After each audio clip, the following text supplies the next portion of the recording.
அனைவருக்கும் வணக்கம். இந்த வீடியோ மதுரையில் மீனாட்சி அம்மன் கோயிலுக்கு நான் போயிருந்தப்ப எடுத்த வீடியோ தான்.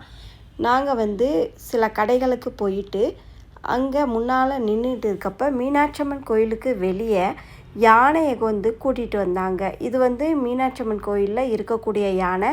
பக்கத்துலேயே பார்த்தீங்கன்னா காளை மாடு இருக்குது. ரொம்ப அழகாக இருந்துச்சு.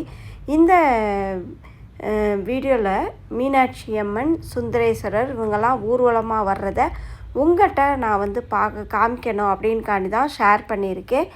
மதுரை அப்படின்னு சொன்னாலே மீனாட்சி அம்மன் கோயில் மிகவும் சிறப்பு வாய்ந்தது.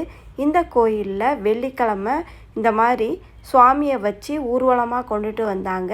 மதுரைன்னு சொன்னாலே பெரும்பாலானவருக்கு தெரிஞ்சிருக்கும், அங்கே மீனாட்சி ஆட்சி தான் நடக்கும். மீனாட்சி அங்கே ஆட்சி புரிந்தாங்க. அது மாதிரி மீன் போன்ற கண்களை உடையவள் தான் மீனாட்சி. இந்த மீனாட்சி நம்மை ஒவ்வொரு நாளும் காத்து ரட்சிக்கிறா. மதுரை மக்கள் அனைவரும் எந்த ஒரு கஷ்டங்கள் இல்லாமல் வாழ்வதற்கு மீனாட்சி அம்மன் தினம் தினம் காத்து ரட்சிக்கிறாங்க. இந்த மீனாட்சி அம்மனை ஊர்வலமாக கொண்டுட்டு வந்தது எனக்கு ரொம்ப மகிழ்ச்சியாக இருந்துச்சு. அது மட்டும் இல்லாமல் அங்கே பூக்கடை வச்சுருந்தாங்க. மதுரை மல்லிகைப்பூக்கு பெயர் போன்றது. மதுரையில் மட்டும்தான் மல்லிகைப்பூ அவ்வளவு அழகாக நெருக்கி கட்டுவாங்க. மித்த ஊரில் போனீங்கன்னா மல்லிகைப்பூ தள்ளி தள்ளி தான் கட்டுவாங்க. நீங்களும் அம்பாவை பார்த்து ரசிச்சிருப்பீங்கன்னு நம்புகிறேன். வீடியோ பிடிச்சிருந்தா லைக் கொடுத்துட்டு சப்ஸ்கிரைப் பண்ணிக்கோங்க. நன்றி.